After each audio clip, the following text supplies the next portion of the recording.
and welcome to Wildly Curious, where the questions are unhinged, the science is real, and honestly, we're just getting started. I'm Laura. And I'm Katy. And... Ever wonder why a bat might glow?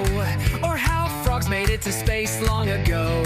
Dinosaurs trained for delivery runs. We're asking the questions, the weird ones. Wildly curious, where science gets strange and kinda hilarious. For nature's wonders to ancient funk, it's facts and fun rolled into one big chunk. Wildly curious, weird is wonderful. Come join the fuss. Do you have nature news? Do you want to do yours? I have nature news too. Sure. Oh, it'd be crazy if it was the same thing. It would be crazy. Go ahead. Let's see. Mine's paleontology. Oh, no. Okay. Mine's different. Okay. Whew. I had someone send me this one, and it was pretty cool. So a previously unknown reptile species was discovered back in the 30s, but they actually hadn't analyzed it yet, not until 2019. Mm-hmm. They just live in some museum for forever. Finally, someone's, we should look at these bones. I did see this. I did see this okay, story. Cool. So it's named Mirasara. It lived 247 million years ago in what's now France during the Triassic. But what's really cool and unique about this fossil is that it had this interesting skin crest that was neither feathers or scales. Interesting. When they analyzed it with a CT scan, they were like, it's a new type of skin structure they've never seen before. Huh. So they're not sure. So during this time period, they said that there wasn't as much competition with this was just after an extinction event. So okay. Nature is open, baby. Like you can evolve however you want. So they did. And I guess that needs to be on a t-shirt, by the way. You can evolve however you want. Extinction is over right now. Evolution is open. Look on the bright side of things. You want. Yeah. Right. So I guess without selection pressures, lots of different adaptations can happen.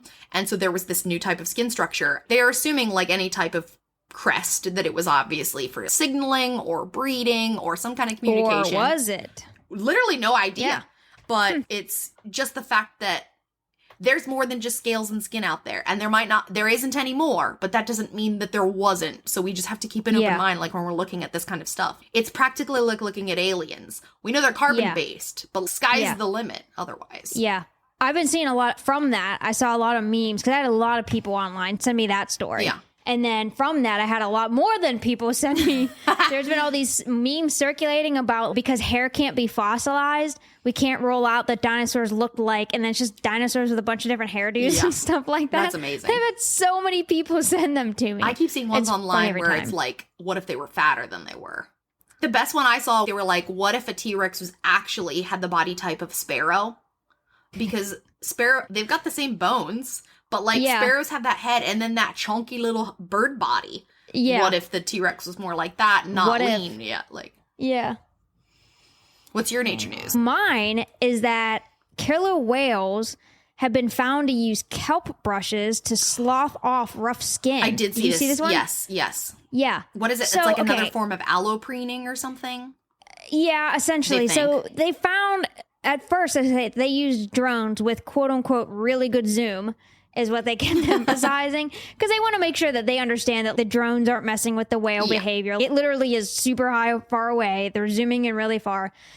And once they realized what to look for, once they saw this, and then they were like, oh, that's what they're doing. Then they picked up on it, like that they were frequently doing this. So they go down, they grab certain types of kelp, like not all of it. So they're looking for certain heights. We all have our favorite brushes.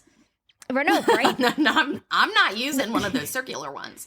No, right? And so they pull it out, and then they rub their bodies, rub it between their bodies and stuff like that. And it's, I don't know, like a exfoliator. A loofah. A whale loofah. And so they got to use each other because they don't have hands. No, right? Just rub it up and down. Yeah, right. Well, on today's episode, that was all the nature news, but on today's episode, we're talking about nature's GPS and how animals find their way without Google Maps, essentially. Without tools. Yeah, without tools. Yeah, without tools.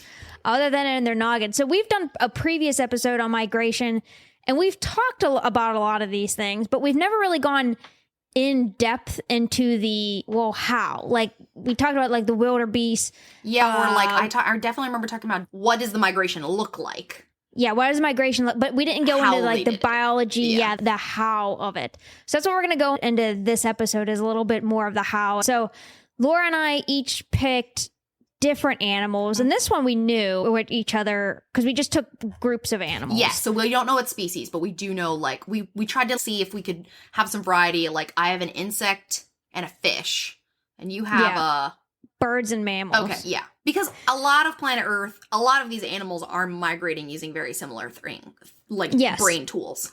But I was lucky enough that my two species do not use the same type, which I was pretty stoked about. Oh, good. Yeah. And if you don't mind, I'll go first because it actually ties off of last week.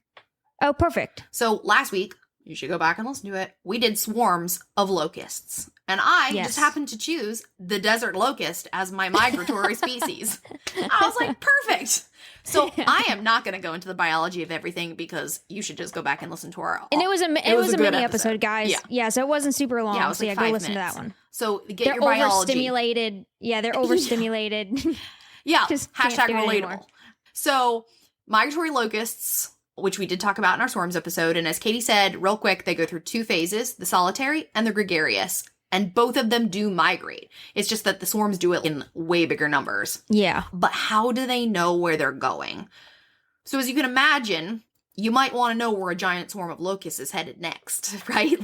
You can predict where they're going. And that we did not cover that last time, which I'm really glad about.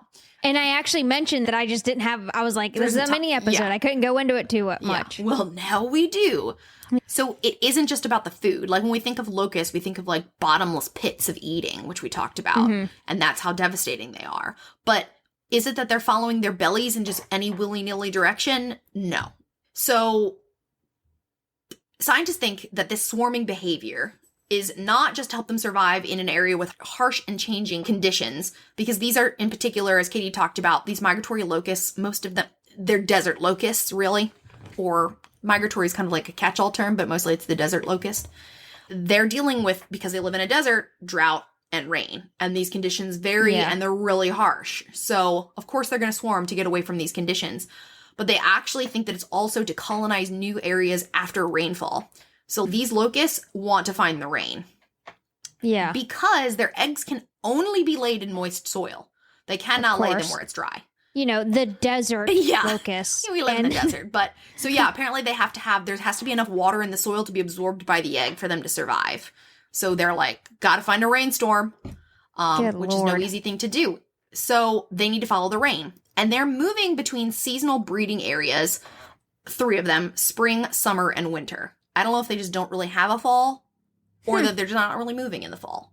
But between those 3 seasons, they're moving all over northern Africa and the Middle East, just all over.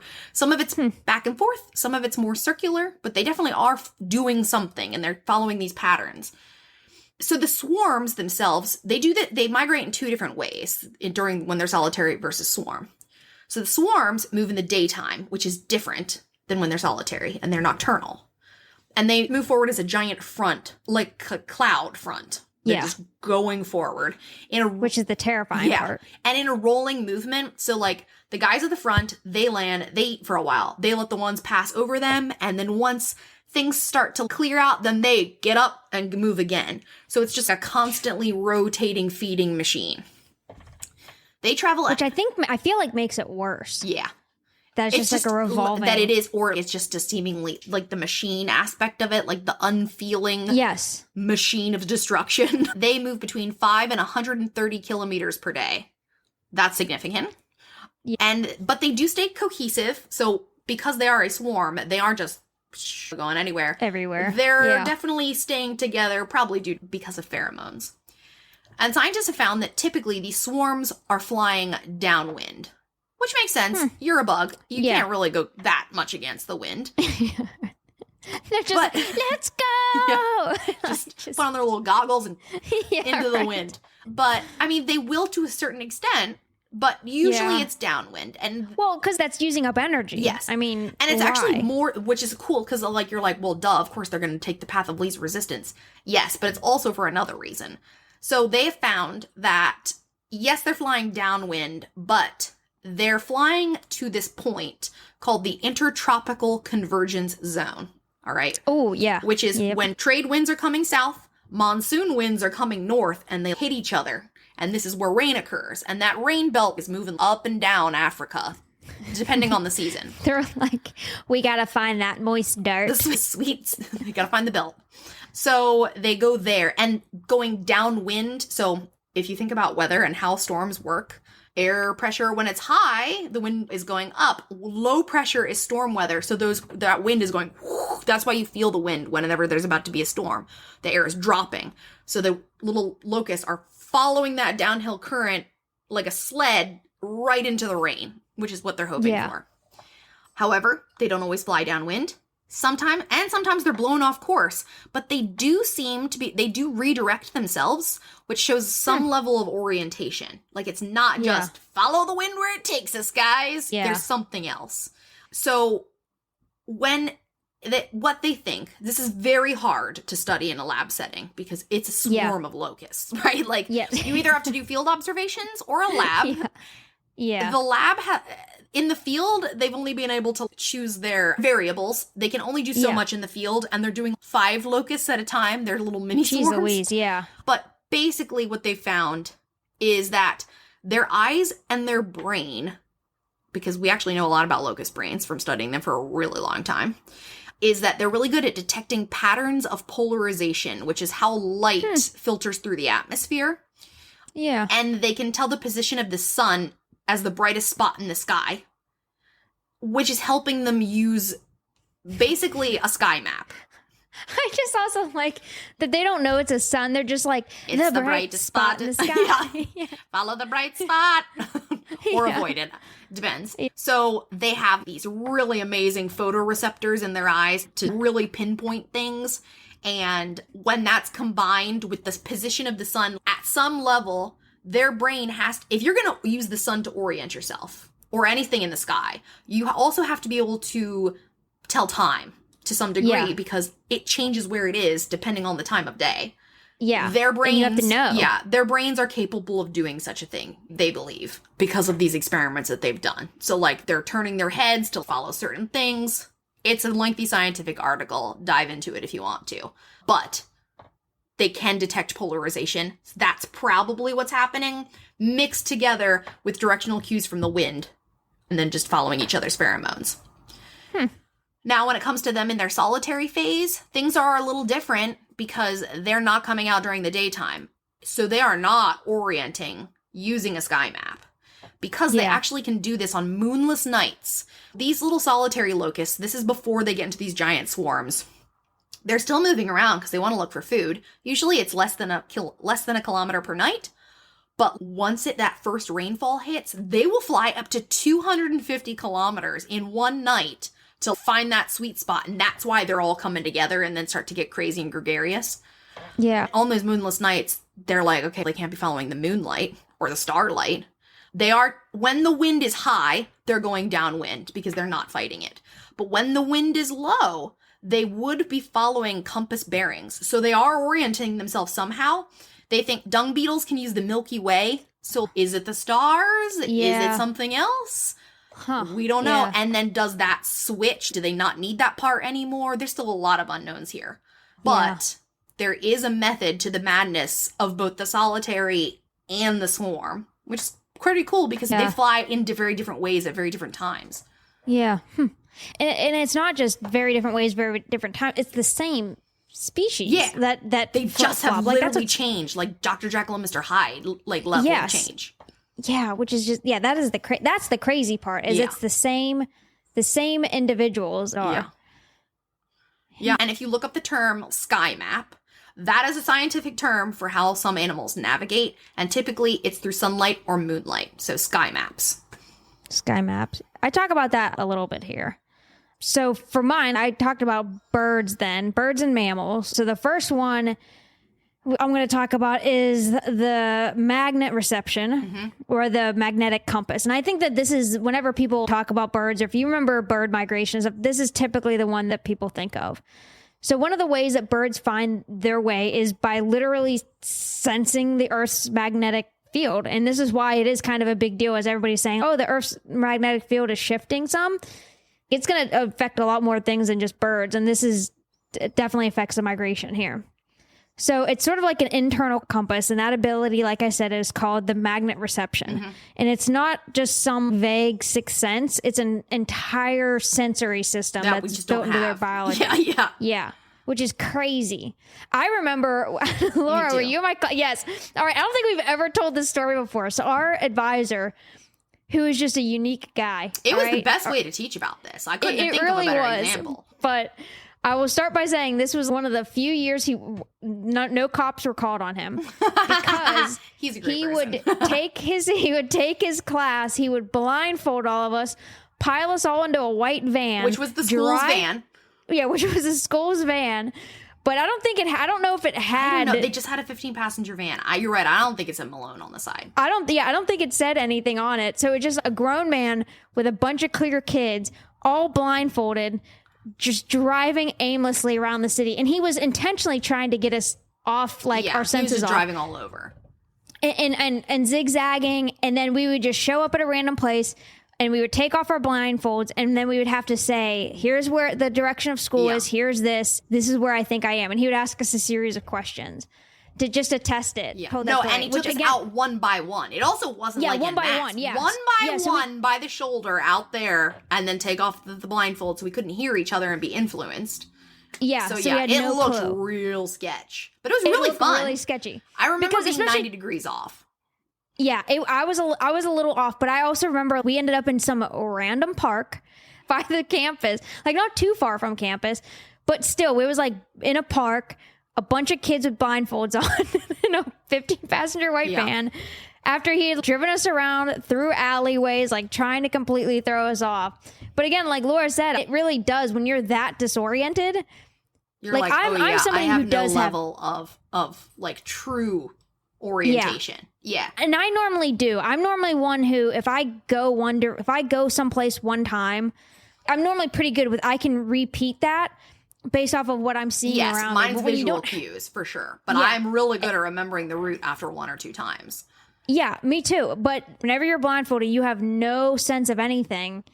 And it wasn't like, oh, let's just see where the sun is sort of thing. Because even that, I don't remember if it was like overcast or something. Because you didn't know where you are. You didn't know where you are relative to school. That was what it was. It wasn't even like, find north. Okay, easy with the sun. But it was like, find where we started. Find the direction where we started. Basically impossible. Yeah, but it was interesting because you really did get to feel, hey, this is confusing, and humans have evolved. We really have lost any sense of anything. All right. So how does this, for birds then, this magnetoreception, how does this actually work? Well, scientists think there are two main mechanisms, and both are wild in their own right. And then you put them together and it's just crazy altogether. So the first, it's in their eyes, specifically in proteins called cryptochromes that are found in the retinas of many birds. These cryptochromes are light sensitive, and under the right conditions, especially in blue or UV light, they undergo a chemical reaction that's affected by the Earth's magnetic field, which is nuts. So cool. So they actually visually can see the difference. Visually see. That's amazing. Yes. The current leading theory is that this lets birds see, like you just said, the magnetic fields as patterns of light and dark.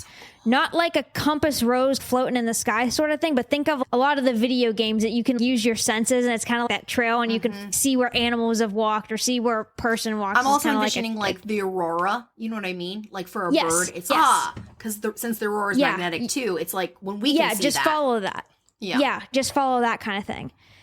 And then there's the second theory, which is the magnetite. It's a magnetic mineral that's found in bird beaks and even parts of their brain. That's crazy. So think of magnetite at a natural, compass two rocks needle. That stick together, right? If you can buy magnetite from the store. It can be. Yeah.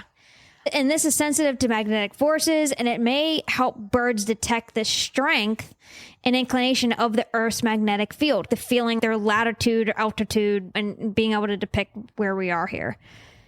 But here's where we take a sharp turn into the bizarre quantum biology. And this is a whole, I'm not going to get deep into this. Quantum biology. Yeah, I'm not going to go this is where deep into this because this gets crazy. But European robins, for example, seem to rely on quantum. Oh my gosh. Yeah. Freaking robins. Just... No, right?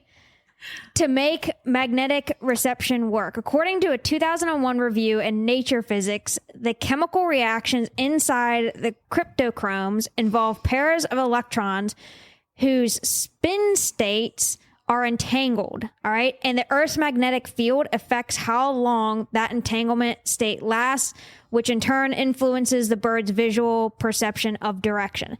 That makes it possibly the only known biological system that depends on the quantum effects to function. That's a leading theory. The amount of research that has gone into it, there's a lot, but it's not, I don't know, I guess it's not fully solidified. Understand. Yeah. Yes, because again, it's anything quantum anything is just what the heck, what is happening thing. So in other words, birds may be the only animals, possibly the only organisms that navigate by literally using quantum mechanics. Wild. Another way that they use is, again, like we know, sun compass and celestial cues, which Laura talked a little bit about this, so I'm not going to go ton into it. But birds are able to use the position of the sun in the sky like a compass. But here's the genius part. They don't go, oh, there's the sun, must be west. They actually adjust for the time of day, and this is where the circadian rhythm kicks in. The internal clock that lets them estimate what direction they're heading based on where the sun should be at the time. Exactly. So like Laura talked about, yeah, it should be, they should know. Same thing with nocturnal migrants. Again, I'm not going to go over this because Laura kind of talked about it too. Back in the 1960s, though, researchers built little planetariums for birds, which I think is just like adorable anyway. Yeah. And they put migratory birds in these dome-shaped setups, projected the night sky, and then rotated the stars. And when they did that, birds would actually change directions of where they needed to go. So that was like a well-known That's kind of sight. like they did not quite the same thing. They didn't do it with the planetarium, but with the locusts. They stuck them in a box and they tethered their little tiny locust bodies while they flew. And they and like when they would change light. Like shift. Like sunlight rather than it was similar. Yeah. So something like this is a lot easier for us to understand and to study over quantum anything. Yeah, because our bodies can do this, right? We can navigate by the stars and the sun. Yeah. And we do this. Some of us more so than others, but... Yes, but we can figure this one out. So this is a lot more, I don't know, widely accepted, widely understood, and widely studied. And everybody's, yep, nope, this is a thing. This is 100% thing. Whereas the quantum side of it, I think it's still so far outside of our understanding. Yeah, because our eyes just can't do that. We just... it's hard to conceptualize something that you can't imagine. We can't even grasp. Yeah, like... So another way that birds actually use is visual landmarks and topography. All right. They have the magnet reception and they read the sun and the stars, but sometimes they just go full Google Street View and they rely on visual landmarks to find their way. And it's not just, oh, hey, here's this. No, it's they build a map in their heads. They know the coastline, rivers, valleys. Yes, nowadays it's highways, buildings, intersections. Like they remember and they use. Think of like the MVPs of this system. 100% was a homing pigeon. Yeah, they didn't just memorize one route. They can create what's called like a cognitive map, like Laura was talking about earlier. It's a mental image of the landscape from above. And in one study published in Nature, pigeons were released from unfamiliar locations, and rather than flying in a straight line, they followed winding roads, railroads, clearly recognizing and using these landmarks to orient themselves, to be like, I feel like I need to go over here so that way we can find their way back. It's almost like you can take them a little bit farther outside of their comfort zone in a way, and they'll use these visual cues to help get themselves back. And again, homing pigeons, they were the A+ students here. Yeah. And even long distance migrations like storks and geese are believed to use major topographical features. There's a mountain range that we always pass over. Yeah. What's the geese? I know you talked about the geese that go over the Everest. Himalayas. Yeah. I think, was it bar something? Barred goose. Bar-headed goose? Bar-necked I think goose? so. One of those. I think it is that one. But yeah, they go over the Himalayan mountains, which is nuts. And they're very consistent. Like, across continents year after year. If you guys ever use iNaturalist, or that's how I found the painted buntings this year. I looked at where the hot spots were in my area. They follow the same route. Yeah, in the previous years, they're going to follow the same pathway. And so that's why I was able to figure it out, intercept them, and use that. Briefly, too, some use olfactory cues. Smell as a map. Vultures, the ones that have a stronger sense of smell. Pigeons, again, because they are kind of like the low-key rock star. Yeah. Yeah, and so they think that what are they smelling? Birds detect volatile atmospheric compounds, basically tiny airborne chemicals that vary depending on the environment. So it's inherited maps and learned routes. And so they pick it up from the flock from the year before. And then they're like, oh, I know where to go this time. I know what to do. I know how to, if we get blown off course, because it happens, if a storm comes through and it shifts its course, we can figure out how to get back. But yeah. So some of the big questions that science is still chasing, obviously anything with the cryptochromes, are they really using quantum entanglement? Or is it something else? Because again, this is something that some people are starting to do research on, but it's still highly debated, still highly controversial. That's one of the big questions. How do birds integrate multiple navigational systems? I was reading some really cool papers on, yes, we have a good bit of research on the different systems, but it seems like birds are layering multiple different things. How does one, let's say if they're relying on smell, if that gets all messed up, do they have a default? Or is it, and so it's just all of those different layers. So anyway, so birds, they definitely rely on a bunch of different types and bunch of different varieties. One, I like birds, but I'm definitely going to be following up on this whole quantum. And how cool would it be if they could finally make some goggles? Let us experience it. Dude, and people are like, well, okay, well, who cares if the bird migrations are thrown off? No, we should care, okay? Because pollinators are so many species, and we've talked about that in several other episodes. So many species of plants and things that we rely on these pollinators and things. And if we don't have them, if they get thrown off course, if they start to die, then it's all game over. Yeah, it's definitely interesting. This bird one in particular, it was tough to keep it at a high level because there's so much research out there and so many theories. Because it's not just one thing. It's so many different things. Yeah, and insects, well, and this will lead us into our next one. Insects and fish are much lower down the evolutionary chain than birds and mammals. So it only makes sense that as an animal progresses through evolution, they're coming up with more and more systems because their brains are getting more sophisticated and things like that. My insects, they're using sky maps and probably visual cues. I know we've talked about monarchs before. They're following wind patterns down New Mexico. Yeah. They don't have special eyeballs that let them see magnetic fields. They might be able to, might be some that do feel magnetic stuff, but it doesn't surprise me that it's more basic. Which then leads me to my next thing, which is fish. Not much more sophisticated than insects, but a little. And I specifically wanted to focus on the American eel because I cannot talk about this fish enough. I just think the eels are so cool. Dude, it's so cool, but also so insane. Yes. The whole thing. Yeah. So are you going to talk about how we don't really know where eels come from? Okay. Yeah, because that's like the best part of this whole thing. Because I know we've mentioned that before in previous episodes, but I really don't think it can be stated enough. Yeah. There aren't very many mysteries left on our world, I feel like. But this is one of them. The eel to keep going. So real quick, bit of background, because not everybody knows what an American eel is. Everybody thinks of electric eels and things like that. It's the only freshwater eel in North America. They're slimy, like you would imagine an eel is. They can be found in the Great Lakes and in rivers and streams upriver of the Atlantic Ocean and the Gulf Coast. So you're not over by California, like this side of the states and North America. But some do stay in brackish water near the coast. At maturity, males can be about 1.5 feet and females can get up to 4 feet, which is significant, and up to 9 pounds. They hunt at night, and they can live anywhere from 5 to 40 years. It just depends on conditions. In particular, if they live in brackish water, a lot of times they live longer because they mature more slowly. And wait, they mature slower in brackish water? I guess just conditions are probably harsher. Yeah. And then they are an endangered species according to the IUCN. There used to be so many freaking eels, like it was an industry. Now they're in trouble for many reasons, not just overfishing, but also damming up rivers and habitat loss and all kinds of stuff. But only really in the past 20 years has research really taken off on these elusive fish. I don't know if people just didn't care before then, or nobody was like, somebody should study that. What is happening to these eels? But thankfully we did. And so the story of I think a lot of them, it is one of those things that because it wasn't an issue before, everybody just like, whatever, eel. It's kind of like fish. Yeah. Yeah, whatever, fish. Like, whatever. Yeah, they're here, really they're care. around, and there's so many of them. And then all of a sudden there wasn't so many of them. So they were like, I guess we better figure out where they're all going. So there are two kinds of migratory fish, and they're actually navigating the same way, which is nice that it's covering both at the same time when I talk about eels. Yeah. You've got anadromous, which is salmon.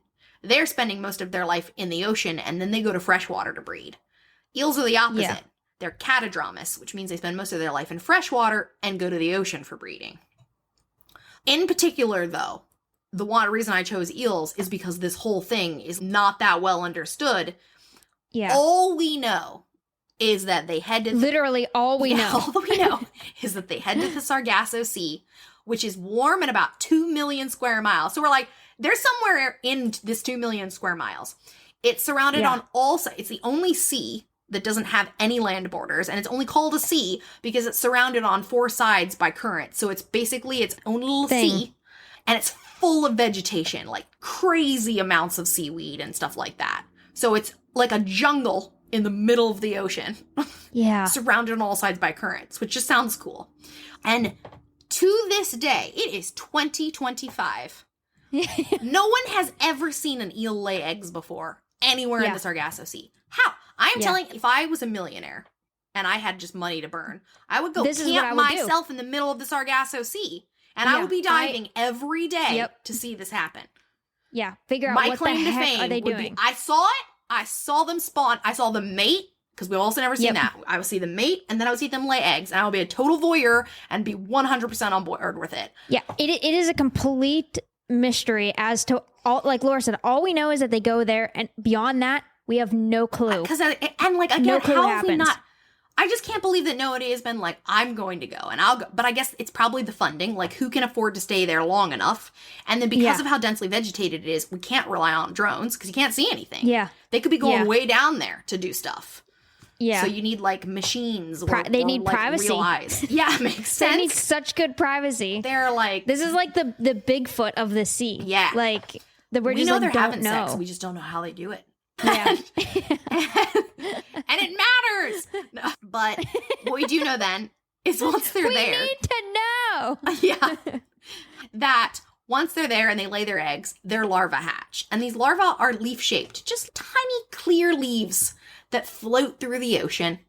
And they transform into what's known as glass eels. And they're called that because they're see-through. This is all the same species, mind you. It's just different steps have different names. Like larva, tadpole, froglet, that kind of thing. So the glass eels are like 2 inches long, little threads, okay, in the middle of the ocean. Because the Sargasso Sea, forgot to say, is in the North Atlantic, northeast of Cuba. Basically, if you went straight east out from Georgia and Florida, you'd run into the Sargasso Sea. Yeah. So they eventually, somehow, end up on the coast of North America. And then they're going to start their journey inland. They head upstream and grow into 4-inch long little eels called elvers, which is so cute. Yeah, that is cute. and then even larger, what's called yellow eels. And this is what they stay basically most of their time as. They're like a yellowish color, and they're just existing. And they just exist in streams and rivers for at least a decade before they reach maturity. Sometimes which is 30 crazy. years. They're just hanging out. I cannot tell you guys. I guess how many summers ago was this? Maybe 3 summers ago? Lost my crap I can't blame you. Doing a summer camp and found an eel. I was like, all the campers were like, okay, this is cool. But I was like, you guys, this is crazy. You don't even know. Like, I was freaking out. We couldn't catch it, but I saw it. I had it in my hands for a second, and it was nothing. It had to have been an eel. And it must have been one of these yellow eels, because it was probably only like this long. Yeah. But still, like, pretty long. That's pretty good, yeah. Yeah, and I knew it wasn't a snake because of the way it fell. Yeah. I was like, it's a freaking eel. Yeah. I mean, you are a biologist, so you do know what you're talking about, so I trust you. To a point. To know the difference between an eel and a snake. Yes. So after this decade or 30 years even, they go through what's called silvering. They actually turn a silver color. But more importantly, they get reproductive organs because they didn't need them till then. So they go through puberty, they get the reproductive organs, they get chubbier, and they get bigger eyes. All of that. I like how they're like, you know what also you need? You're going to get some sex organs and bigger eyes. Just like... So then they start that migration back to the ocean because they need to get chubby. They can take their grand old time, I guess, as babies heading upstream. I guess. Which you'd still think would be the harder thing to do, fighting currents, going upstream. Yeah. But they get chubby to go back down, I think, because they need to go it faster. They usually do this in the fall and winter time. But how do they know where to go? Honestly, I'm sorry to tell you, we still don't actually know about American eels. But... we do know about their cousins, the European eel, which is basically the European version. They actually, crazily enough, I had no idea of this, European eels also migrate to the Sargasso Sea to reproduce. All eels. They just heard the Sargasso Sea was the place to be. And, like, one's from Europe, like, one's from the Americas. They're like, this is it. This is it. Yeah. So it goes back to then what... Okay, there has to be something else other than habitat that makes this so... perfect. Yeah, it's just, it's eeltopia. I don't know. Yeah. So... there's got to be some, like, secret eel club down there. Yeah. Like... well, and so they obviously, from literally other sides of the Atlantic Ocean, are finding the same place. And not only do they have to go... insane. ...to there, but then they have to go from there to where they're going. And sure, could they just be floating around? Yeah. But they also might end up anywhere in the Atlantic Ocean if they just floated. Yeah. So what the current theory is, based on some really cool lab studies on European eels, is that they also think it's magnetoreception, kind of like Katy said. But again, it's like, why here? Like, yes. That's the thing that we don't know. We have no idea about that. We just know that we think that this is how they do it. So in a lab, they eliminated all other orientation cues. No light, no any, just completely throw the black them boxes. But they could always orient using magnetic north. Not that they would point north, but using magnetism, they could always orient themselves and they would change direction. So this guy built these multi-chambered systems, and he would take he had little baby glass eels. He would pull them out and he'd put them in a different chamber on different days, and he could control the magnetism of each of these chambers. And then in this chamber, there was like 12 doorways that they could just choose where to go next. And they would choose based on the magnetism of the surrounding chambers and this one. And what they found was that so on different points of planet Earth, there are different intensities of magnetism, which Katy brought up for a second with your magnetite stuff. So it's not just like even magnetism. It's just not like, that's north. Okay, yes. But it's more intensely north the further you go. Yes. And it's weaker when you get towards the equators. You might be feeling a tug at the equator where you're feeling pulled when you get closer. Yeah. So, which also has to be insane to be like, I need to go. Yeah. Like you just... magic. Straight up magic. And you don't know why. Yeah. You just have to go. Just being pulled. Well, and so because there are these different points, obviously in the Atlantic Ocean, from the Sargasso Sea to Europe, there are levels of intensity. So he was mimicking specific locations along their route. And based on those locations, they would always choose a chamber that would be in a direction that would take them into the Gulf Stream. If you put their little chambers on a map, they would always go, depending on the magnetism of each section, they would always choose, this way gets me to the Gulf Stream, that current.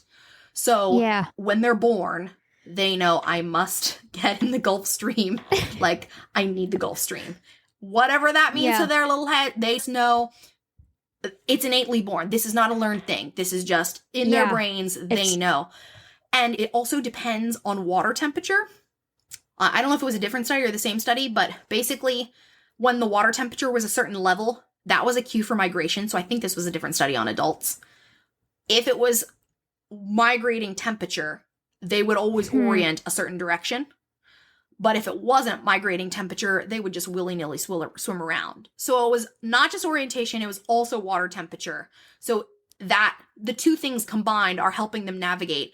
So scientists think that they follow increasing magnetic activity when they're babies, and they reverse that in their heads when they're adults. They're like, I want to feel less tug. Like, they go decreased magnetic activity.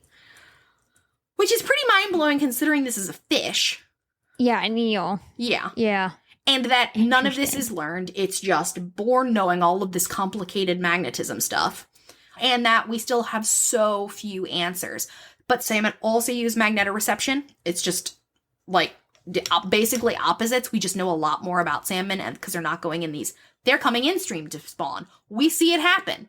Where they're not going to some mysterious ocean location to do all of this stuff. So what's interesting too is I just looked on a map. Did you know that the Sargasso Sea and the Bermuda Triangle significantly overlap?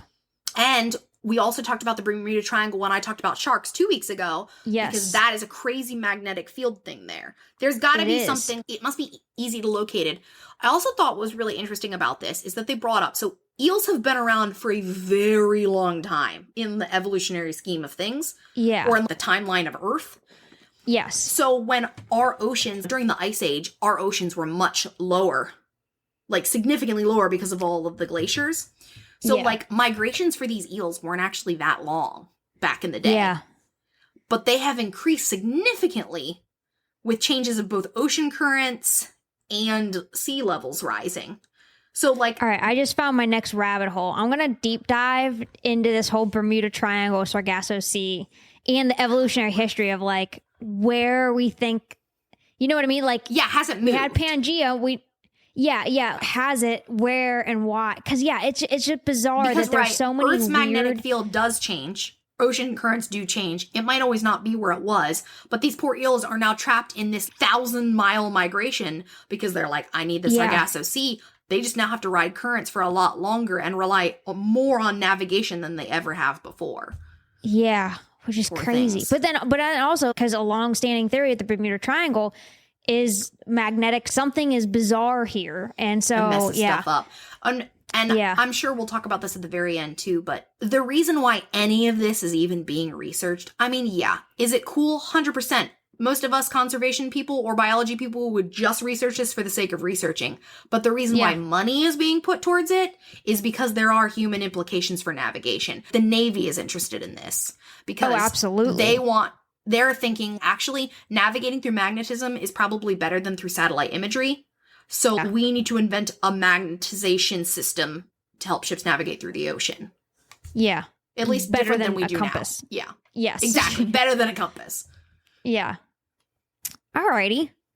Talking about magnetic fields and everything, let's then jump into mammals. Because again, as we were talking about how we're increasing complexity here, so we have the birds and then we have the mammals, which is a higher, for the most part, a higher intelligence level and all kinds of things. So instead of soaring through the sky, many mammals are place-based travelers. They build deep mental maps on their surroundings. They remember the landmarks, they track scent trails, and they pass that knowledge on generation after generation, whether it's a bear returning to the same berry patch year after year, caribou following ancient migratory paths through the Arctic, or humpback whales crossing oceans with crazy precision. Yeah, considering there's very few landmarks in an ocean. Yeah, there's nothing. So again, the magnets, they definitely have a sense of Earth's magnetic field, which again, I would be interested then to see when did we ever have that? Away? Yeah. Yeah, when did it go away? I don't know if we'd ever be able to figure that out, but it would be amazing because they've definitely, like, you'd have to start by looking at current indigenous peoples. Well, because we always followed the animals. We followed animals, you know what I mean? Because we were the hunt and gatherers, and and so we followed them. Yeah, so we're not really migrating. We're following migratory species. We're following them. Yeah, I don't think that we've ever migrated to rely on Yeah, you're totally right. We're just following stuff. Yeah, but turns out that some mammals also seem to sense the Earth's magnetic field. Oddly enough, one that I didn't really know about, but I'm going to talk briefly about here, moles. Oh, that makes sense. You're underground. How else are you going to know where to go? Right? Specifically European moles. First of all, I'm in Texas now. I grew up outside of Pittsburgh. Finding moles in a garden, I remember that was a horror. Like, you could not shove a shovel into the ground without being like, am I going to hit a mole today? Am I going to hit a mole today? You don't have that worry down here. So, I mean, that's kind of a relief. But that's one of the unearthed childhood fears that this brought up again is, am I going to shovel a mole in half today? Kind of thing. Because that happened because they're everywhere up north. Yeah. But European mole species, when tested in controlled lab settings, show a clear preference for building nests along the north-south axes, which is fascinating. Very specific. Yeah, they're underground, no sun, no stars, no nothing, and still they're aligning like north-south. Little grids underground. That's bizarro. Right? Bats, too. Experiments with species like the big brown bat suggest they rely on magnetic cues when navigating in unfamiliar terrain. So it's like they'll use visual cues and everything like that until they're in something unfamiliar. Then they're like, let's figure this out. And and researchers altered magnetic fields in the lab, and the bats definitely changed directions, suggesting that they are calibrating some sort of internal compass. But here's where it gets kind of even weirder. Cows, deer. I feel like I've heard about that they orient themselves certain directions.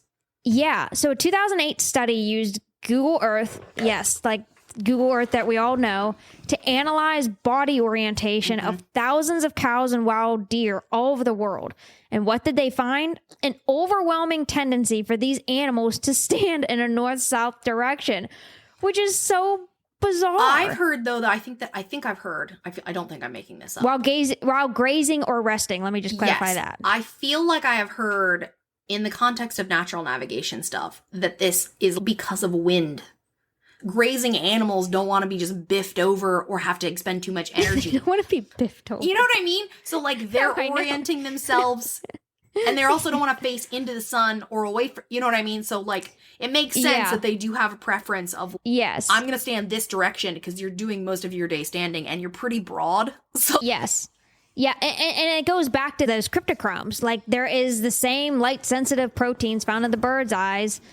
While mostly associated with circadian rhythms in mammals, it's possible that in some species they could contribute to magnetic sensing of, hey, this is the better way. But study after study keeps pointing literally in the same direction, that there's something there as far as mammals who either migrate or clearly don't. And mostly if cows are just doing it while chewing grass, like, it's not for migration, it's for something else. It's for some other reason. Like you said, does it have to do with the light? Does it have to do with the wind? Some other ways that mammals migrate, like we said with the birds, is olfactory mapping. All right, the smell is a map. They use their noses. Species like wolves, bears, rodents rely on scent memory to map their surroundings. These animals aren't just reacting to what's immediately in front of them. They're building olfactory landscapes, essentially. Yeah. Remembering where certain smells are the strongest, where trails intersect, or where food was once found. It's not just what they smell, it's where they smell it that they make these maps. Some mammals even lay down scent trails to help orient themselves. Think about foxes, wildcats, some domestic dogs and stuff. They mark their territory, yes, but they also create scent references to help them track their movement and return to key locations. Research suggesting that elephants can detect distant water sources or even rainfall from miles away, and they believe that's based off of scent alone. It's like, imagine you can kind of smell when rain is coming, but imagine smelling rain coming like miles and miles away. Spatial memory and cognitive mapping, again, most mammals are what we call place-based navigators. They're not migrating across oceans using stars. They're building detailed internal maps about their surroundings. That's what we do, the spatial memory side of it. Say again? Their home, like their territory. Yeah.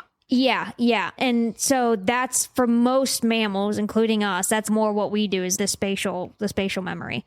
Rats, squirrels, for example, they're pros at remembering where things are, where they cache their food, where the entrance to their burrow is, and that is all a cognitive map. The other, obviously, because it's also mammals, social learning, cultural roots. Well, let's start with whales, for instance. Species like humpback whales migrate across thousands of miles every single year, and they follow the same exact paths, which obviously becomes a problem if, like, with shipping routes, and then they crisscross paths with shipping routes. And these routes are what they call cultural because they're passed down from one generation to the next. calves follow their mothers, and over time, then they remember that exact path to the distant feeding ground and breeding sites. Yeah. And they're learning that the migration route the same way we learn to drive the family road trip. You know what I mean? Whichever way you're... Yeah. Yeah. And so whichever way your family always kind of went, that's sort of what you pick up on and where you get to go. And that's why they're starting to say now that people who rely on GPS so much have a much, much weaker hippocampus and part of the brain than others, because we're not relying on the cognitive maps that we're building. We're relying on a mindless thing. And so that part of our brain is getting significantly weaker. Let's talk real quick then, we'll wrap this up here, about ocean navigation. Because we've mentioned whales and everything, but now you're in the open ocean. How? No roads, no landmarks. How the heck does this happen? The short answer is we don't know everything. Again, we think that it has to do with the magnetic fields of Earth, but we're not 100%, not 100%. One, it's hard to study. Two, you can't ask them. Yeah. You can't put them in a lab. Right. So our options are pretty limited. So there's definitely the sun plays a factor. Light polarization patterns in the atmosphere, especially at sunrise and sunset, may help some species determine direction, even over open waters. It's subtle, but if you're turned to the right, like light shifting, it can become Follow the sunrise or sunset would be an easy thing for whales. Yeah. Yes. But then whenever you get into more oceanography, temperature and salinity gradients that they think that they're picking up on, because some parts of the ocean are going to be saltier, essentially, than other parts. Temperature, that's why you have currents. And so are they remembering the currents and knowing, oh, hey, it's cold water. I need to go, cold. 3 warm. hours in cold, and then, then it'll get warm kind of thing. Yeah. Another, and I think one of the cooler one, is the infrasound, which whales are thought to detect low frequency earth sounds, natural vibrations from things like ocean waves crashing against a continental shelf, like on the bottom, underwater earthquakes, that kind of stuff. They're starting now to think that whales are picking up on these like super, super, super low frequency, just the earth sounds, the natural vibrations that Earth is giving off. Yeah, because I'm sure it's like when you get closer to the poles, like if you're migrating towards a pole, the sound of that ice underwater, or just the groaning of it shifting, that would obviously be like, I'm headed the right way if I'm headed south, Yep. So the big takeaway about mammals, it may not just be using star maps, but they're running like highly involved multi-sensor navigation maps of some sort. Again, it's the layering, just like it was with the birds of, hey, I have this and this, let's just stack all this stuff up. Well, that and the combination of mammals are known, like our whole, not goal, but our whole strategy for survival is teaching and learned behaviors so that our young have a better chance. So you can see a lot of these navigation things are learned navigation things rather than just born instincts like some of our lower evolutionary tree things. Yeah. But it still goes back to food and mating, and that's, you know what I mean? That's the primary. Yeah, that's the primary driver of these. I need to pass on to my genetics. I need to find food, and this is how I do it. Whereas, again, humans, we haven't really had to do that for a long time. Yeah, in a long time, if ever. Because again, we were just talking about hunting gatherers. We followed the things that were migrating, and so we didn't have to really do that. So yeah, like Laura was talking earlier, there is a lot of really important things that we can learn. One, if anything, it's how are we destroying all these things, messing up some serious systems. Yes, especially whenever we are doing a lot more things that are throwing off magnetic fields like and everything. Ocean temperatures and salinity. Yeah. Yes. Whenever we mess all that stuff up, we're messing everything else up. And whenever people are like, oh, who cares about whales? Who cares about the birds? Who cares about the bats? Again, especially the pollinator species, they are important. And I don't know about you guys, but chocolate, coffee, all those kind of things are important to me anyway. And so can you imagine, we're going to start literally running into each other more. If your navigation gets thrown off, you're going to collide. Like we're going to run into things more like ocean or birds or whatever it is, but actual collisions. Yes. So I mean, there is a lot of importance for us to be studying this sort of stuff, and it is really cool. I mean, it is really neat. So that's something to keep looking into. I will say again, though, because Laura was saying earlier, because there is so much financial investment in this kind of stuff, there is typically always some sort of science coming out about something on how do animals migrate. Yes. For lots of reasons. Like one of the funders of eels is the dam companies. Because of laws saying that there has to be a certain survival rate, dam companies are held liable for that, and so they want to know how the eels are migrating so they can make their dams. Like, the whole thing, it's all tied together. Whether they care about the animals or not, finances and companies are involved in this stuff. So if we can harness that for the good of research, we can find out a lot of stuff. Same thing with windmill farm. They have to understand bird migration patterns and things like that because they have to keep a low casualty rate. So so it is definitely interesting, but because of all of this, there's constantly research being done. There's constantly new stuff coming out. So it's definitely changing and evolving, which is really, really cool. Yeah. All right, guys. Make sure you go check us out on Patreon and support us if you can. Like us on all of our social media channels. Next week, we will be having another mini-sode, and then we will have another long episode after that. All right. See you guys soon.